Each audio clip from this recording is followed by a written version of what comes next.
Hello friends, welcome to my channel Aarambh classes. आज के इस वीडियो में हम लोग एनसीईआरटी 360 डिग्री के पॉलिटिकल साइंस के क्वेश्चंस का डिस्कशन आपके साथ करेंगे। इस बुक में क्लास 6 से लेकर 12 तक पॉलिटिकल साइंस के सभी चैप्टर्स के पेज बाय पेज क्वेश्चंस दिए हुए हैं, जो सभी एग्जाम्स के लिए बहुत ही यूज़फुल है। तो बिना देर किए चलिए आज का ये वीडियो शुरू करते हैं। क्लास 10th के चैप्टर 1 के क्वेश्चंस का डिस्कशन हम लोगों ने इस सीरीज़ के प्रीवियस पार्ट में कर लिया है। आज हम लोग उसके आगे के क्वेश्चंस का डिस्कशन आपके साथ करेंगे। आगे के प्रश्न चैप्टर 2 संघवाद से रिलेटेड हैं। पहला प्रश्न है, बेल्जियम में निम्नलिखित में से किस तरह की शासन प्रणाली है? इसका सही आंसर है ऑप्शन बी, संघीय शासन। बेल्जियम ने एकात्मक शासन की जगह संघीय शासन प्रणाली अपना ली। अगला प्रश्न है, श्रीलंका में निम्नलिखित में से किस तरह की शासन प्रणाली है? इसका सही आंसर है ऑप्शन ए, एकात्मक शासन। श्रीलंका में व्यवहारिक रूप से अभी भी एकात्मक शासन व्यवस्था है, जिसमें केंद्रीय सरकार के पास ही सारे अधिकार हैं। अगला प्रश्न है, संघीय सरकार में निम्नलिखित में से कितने स्तर पर सरकारें होती हैं? इसका सही आंसर है ऑप्शन बी, 2 स्तर पर। आमतौर पर संघीय व्यवस्था में 2 स्तर पर सरकारें होती हैं। इनमें से एक सरकार पूरे देश के लिए होती है, जिसके जिम्मे राष्ट्रीय महत्व के विषय होते हैं। फिर राज्य या प्रांतों के स्तर की सरकारें होती हैं, जो शासन के दैनंदिन कामकाज को देखती हैं। अगला प्रश्न है, आज के समय में निम्न में से कितने देशों में संघीय शासन व्यवस्था है? इसका सही आंसर है ऑप्शन डी, 25। दुनिया के 193 देशों में से केवल 25 में संघीय शासन व्यवस्था है, लेकिन इन देशों में दुनिया की 40% जनसंख्या रहती है। दुनिया के अधिकतर बड़े देश संघीय हैं। अगला प्रश्न है, संघीय व्यवस्था के अंतर्गत निम्न में से कौन स्तर के सरकार होते हैं? इसका सही आंसर है ऑप्शन सी, उपर्युक्त दोनों, पूरे देश के स्तर पर और राज्य और प्रांत स्तर पर। आमतौर पर संघीय व्यवस्था में 2 स्तर पर सरकारें होती हैं। इसमें एक सरकार पूरे देश के लिए होती है, जिसके जिम्मे राष्ट्रीय महत्व के विषय होते हैं। फिर राज्य या प्रांतों के स्तर की सरकारें होती हैं, जो शासन के दैनंदिन कामकाज को देखती हैं। अगला प्रश्न है, डैश व्यवस्था में शासन का एक ही स्तर होता है और बाकी इकाइयां उसके अधीन होकर काम करती हैं। इसका सही आंसर है ऑप्शन बी, एकात्मक। संघीय शासन व्यवस्था एकात्मक शासन व्यवस्था से ठीक उलट है। एकात्मक व्यवस्था में शासन का एक ही स्तर होता है और बाकी इकाइयां उसके अधीन होकर काम करती हैं। इसमें केंद्रीय सरकार प्रांतीय या स्थानीय सरकारों को आदेश दे सकती हैं। अगला प्रश्न है, डैश व्यवस्था में केंद्रीय सरकार राज्य सरकार को कुछ खास करने का आदेश नहीं दे सकती हैं। इसका सही आंसर है ऑप्शन ए, संघात्मक व्यवस्था में। संघीय व्यवस्था में केंद्रीय सरकार राज्य सरकार को कुछ खास करने का आदेश नहीं दे सकती हैं। अगला प्रश्न है, अलग अलग स्तर की सरकारें एक ही नागरिक समूह पर शासन करती हैं, पर कानून बनाने, कर वसूलने और प्रशासन का उनका अपना अपना होता है। इसका सही आंसर है ऑप्शन सी, अधिकार क्षेत्र। अलग अलग स्तर की सरकारें एक ही नागरिक समूह पर शासन करती हैं, पर कानून बनाने, कर वसूलने और प्रशासन का उनका अपना अपना अधिकार क्षेत्र होता है। अगला प्रश्न है, संघीय व्यवस्था की प्रमुख विशेषता निम्नलिखित में से कौन है? इसका सही आंसर है ऑप्शन डी, उपर्युक्त सभी। यहाँ सरकार 2 या 2 से अधिक स्तरों वाली होती है। वित्तीय स्वायत्तता निश्चित करने के लिए विभिन्न स्तर की सरकारों के लिए राजस्व के अलग अलग स्रोत निर्धारित है। संविधान के मौलिक प्रावधानों को किसी एक स्तर की सरकार अकेले नहीं बदल सकती। ऐसे बदलाव दोनों स्तर की सरकारों की सहमति से ही हो सकते हैं। यहाँ सरकार दो या दो से अधिक स्तरों वाली है। वित्तीय स्वायत्तता निश्चित करने के लिए विभिन्न स्तर की सरकारों के लिए राजस्व के अलग अलग स्रोत निर्धारित है। संविधान के मौलिक प्रावधानों को किसी एक स्तर की सरकार अकेले नहीं बदल सकती। ऐसे बदलाव दोनों स्तर की सरकारों की सहमति से ही हो सकते हैं। अगला प्रश्न है, संघीय शासन व्यवस्था के उद्देश्य निम्न में से कौन है? पहला है देश की एकता की सुरक्षा करना और उसे बढ़ावा देना। दूसरा है इसके साथ ही क्षेत्रीय विविधता का पूरा सम्मान करना। सही कूट चुनें। इसका सही आंसर है ऑप्शन सी, कथन पहला और कथन दूसरा दोनों सही है। संघीय शासन व्यवस्था के दोहरे उद्देश्य है देश की एकता की सुरक्षा करना और उसे बढ़ावा देना तथा इसके साथ ही क्षेत्रीय विविधताओं का पूरा सम्मान करना। अगला प्रश्न है, संघीय शासन व्यवस्थाएं निम्नलिखित में से किस तरह से गठित होती हैं? पहला तरीका है दो या दो से अधिक स्वतंत्र राष्ट्र को लाकर एक बड़ी इकाई गठित करने का, जैसे अमेरिका और ऑस्ट्रेलिया। दूसरा तरीका है बड़े देश द्वारा अपनी आंतरिक विविधता को ध्यान में रखते हुए राज्यों का गठन करना और फिर राज्य और राष्ट्रीय सरकार के बीच सत्ता का बंटवारा कर देना, जैसे भारत, बेल्जियम और स्पेन। सही कूट को चुनें। इसका सही आंसर है ऑप्शन सी, पहला और दूसरा दोनों कथन सही है। संघीय शासन व्यवस्थाएं आमतौर पर दो तरीकों से गठित होती हैं। पहला तरीका है दो या अधिक स्वतंत्र राष्ट्रों को एक साथ लाकर एक बड़ी इकाई गठित करने का। इसमें दोनों स्वतंत्र राष्ट्र अपनी संप्रभुता को साथ करते हैं, अपनी अलग अलग पहचान को भी बनाए रखते हैं और अपनी सुरक्षा तथा खुशहाली बढ़ाने का रास्ता अख्तियार करते हैं। साथ आकर संघ बनाने का उदाहरण है संयुक्त राज्य अमेरिका, स्विट्जरलैंड और ऑस्ट्रेलिया। इस तरह की संघीय व्यवस्था वाले मुल्कों में आमतौर पर प्रांतों को समान अधिकार होता है और वे केंद्र के मुकाबले ज़्यादा ताकतवर होते हैं। संघीय शासन व्यवस्था के गठन का दूसरा तरीका है बड़े देश द्वारा अपनी आंतरिक विविधता को ध्यान में रखते हुए राज्यों का गठन करना और फिर राज्य और राष्ट्रीय सरकार के बीच सत्ता का बंटवारा कर लेना। भारत, बेल्जियम और स्पेन इसके उदाहरण हैं। अगला प्रश्न है, भारतीय संविधान ने भारत को डैश घोषित किया। इसका सही आंसर है ऑप्शन सी, राज्यों का संघ। भारतीय संविधान ने भारत को राज्यों का संघ घोषित किया। इसमें संघ शब्द नहीं आया है, पर भारतीय संघ का गठन संघीय शासन व्यवस्था के सिद्धांत पर हुआ है।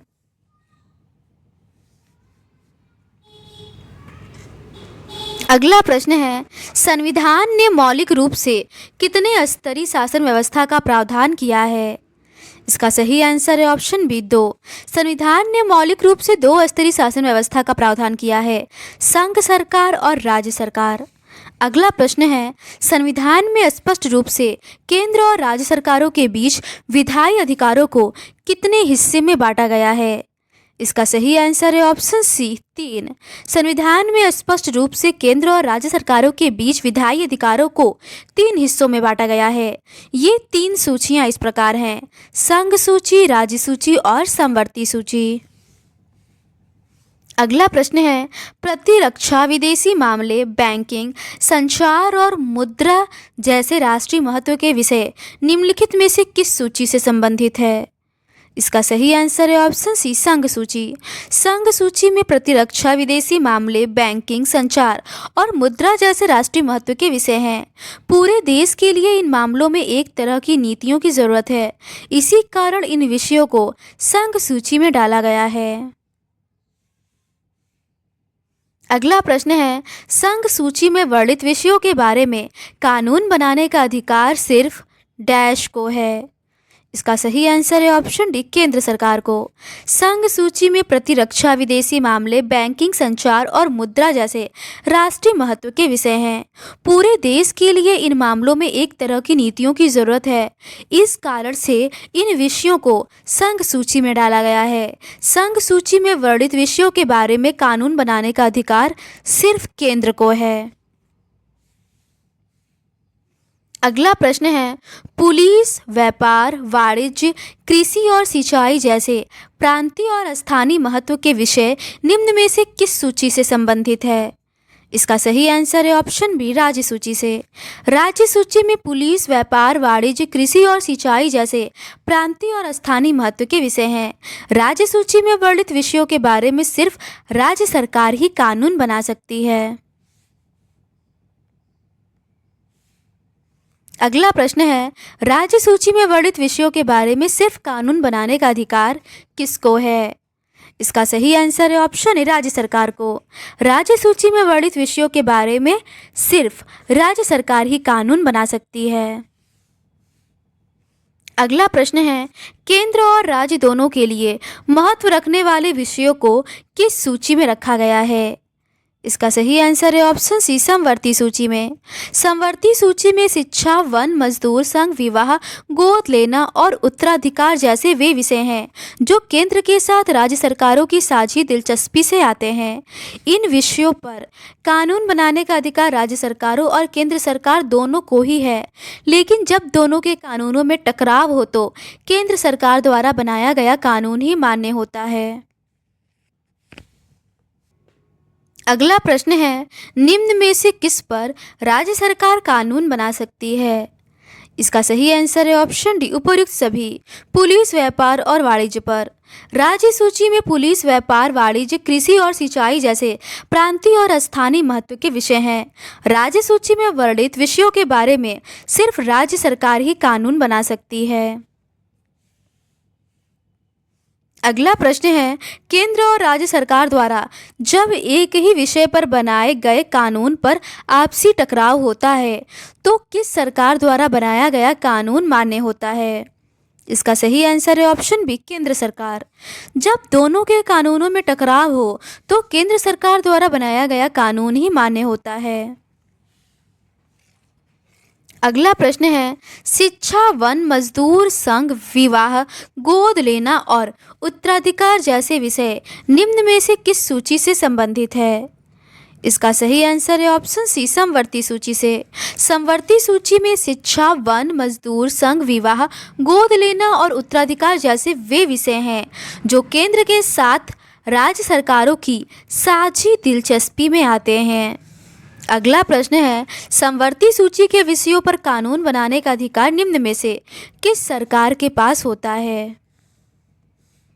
इसका सही आंसर है ऑप्शन सी, उपर्युक्त दोनों, केंद्र सरकार और राज्य सरकार।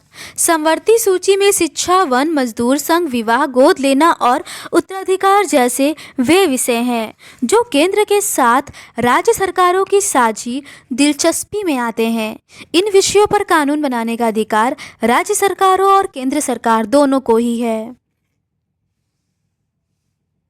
अगला प्रश्न है, अवशिष्ट या बचे विषयों पर कानून बनाने का अधिकार निम्न में से किसके पास है?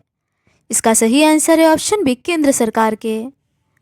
जो विषय इनमें से किसी सूची में नहीं आते उनका क्या होता है? जैसे कंप्यूटर सॉफ्टवेयर जैसे विषय किसके अधिकार क्षेत्र में रहे, क्योंकि ये संविधान बनाने के बाद आए हैं। हमारे संविधान के अनुसार बाकी बचे विषय केंद्र सरकार के अधिकार क्षेत्र में चले जाते हैं। अगला प्रश्न है, कंप्यूटर सॉफ्टवेयर जैसे विषय निम्नलिखित में से किस सरकार के अंतर्गत आते हैं? इसका सही आंसर है ऑप्शन बी, केंद्र सरकार के। हमारे संविधान के अनुसार बाकी बचे विषय केंद्र सरकार के अधिकार क्षेत्र में चले जाते हैं। अगला प्रश्न है, निम्न में से किस राज्य को अपनी विशिष्ट सामाजिक और ऐतिहासिक परिस्थितियों के कारण विशेष दर्जा प्राप्त है, जिसके तहत वे राज्य विशेष शक्ति का लाभ उठाते हैं? पहला है असम, दूसरा है नागालैंड, तीसरा है अरुणाचल प्रदेश और चौथा है मिजोरम। सही कूट को चुनें। इसका सही आंसर है ऑप्शन डी, उपर्युक्त सभी। सबको साथ लेकर चलने की नीति मानकर बनी अधिकतर बड़ी संघीय व्यवस्थाओं में साथी इकाइयों को बराबर अधिकार नहीं मिलते। भारतीय संघ के सारे राज्यों को भी बराबर अधिकार नहीं है।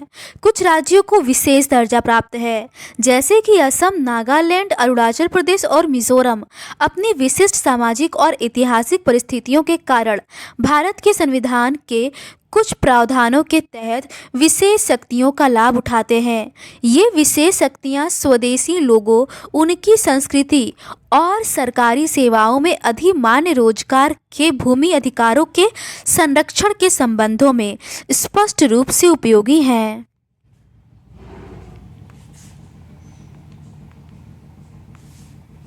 अगला प्रश्न है, संविधान के किस अनुच्छेद के अंतर्गत किसी राज्य को विशेष शक्तियां स्वदेशी लोगों, उनकी संस्कृति और सरकारी सेवाओं में अधिमान्य रोजगार के भूमि अधिकारों के संरक्षण के संबंध में स्पष्ट रूप से उपयोगी है? इसका सही आंसर है ऑप्शन बी, अनुच्छेद 371। भारत के संविधान के कुछ प्रावधानों अनुच्छेद 371 के तहत विशेष शक्तियों का लाभ उठाते हैं। ये विशेष शक्तियाँ स्वदेशी लोगों, उनकी संस्कृति और सरकारी सेवाओं में अधिमान्य रोजगार के भूमि अधिकारों के संरक्षण के संबंधों में स्पष्ट रूप से उपयोगी है। अगला प्रश्न है, केंद्र शासित प्रदेशों के इलाकों का शासन चलाने का विशेष अधिकार डैश सरकार को प्राप्त है? इसका सही आंसर है ऑप्शन सी, केंद्र सरकार को। केंद्र शासित प्रदेशों को राज्यों वाले अधिकार नहीं है। इन इलाकों का शासन चलाने का विशेष अधिकार केंद्र सरकार को प्राप्त है। अगला प्रश्न है, वैसे छोटे इलाके हैं जो अपने आकार के चलते स्वतंत्र प्रांत नहीं बन सकते और इन्हें किसी मौजूदा प्रांत में विलीन करना भी संभव नहीं है, इन्हें कहा जाता है? इसका सही आंसर है ऑप्शन डी, केंद्र शासित प्रदेश। कई इकाइयों को बहुत वे ऐसे छोटे इलाके हैं जो अपने आकार के चलते स्वतंत्र प्रांत नहीं बन सकते, इन्हें किसी मौजूदा प्रांत में विलीन करना भी संभव नहीं है। चंडीगढ़ या लक्षद्वीप अथवा देश की राजधानी दिल्ली जैसे इलाके इसी कोटि में आते हैं, केंद्र शासित प्रदेश कहलाते हैं। अगला प्रश्न है, केंद्र और राज्य सरकारों के बीच सत्ता के बंटवारे के संदर्भ में निम्न में से कौन कथन असत्य है? पहला है, केंद्र और राज्य सरकारों के बीच सत्ता का यह बंटवारा हमारे संविधान की बुनियादी बात है। दूसरा है, अकेले संसद इस व्यवस्था में बदलाव कर सकती है। ऐसे किसी भी बदलाव को पहले संसद के दोनों सदनों में 1/3 बहुमत से मंजूर किया जाना होता है। तीसरा है, फिर कम से कम आधे राज्यों की विधानसभाओं से उसे मंजूर करवाना होता है। इसका सही आंसर है ऑप्शन सी, केवल दूसरा कथन असत्य है। केंद्र और राज्य सरकारों के बीच सत्ता का यह बंटवारा हमारे संविधान की बुनियादी बात है। अधिकारों के इस बंटवारों में बदलाव करना आसान नहीं है। अकेले संसद इस व्यवस्था में बदलाव नहीं कर सकती। ऐसे किसी भी बदलाव को पहले संसद के दोनों सदनों में 2/3 बहुमत से मंजूर किया जाना होता है, फिर कम से कम आधे राज्यों की विधानसभाओं से उसे मंजूर करवाना होता है।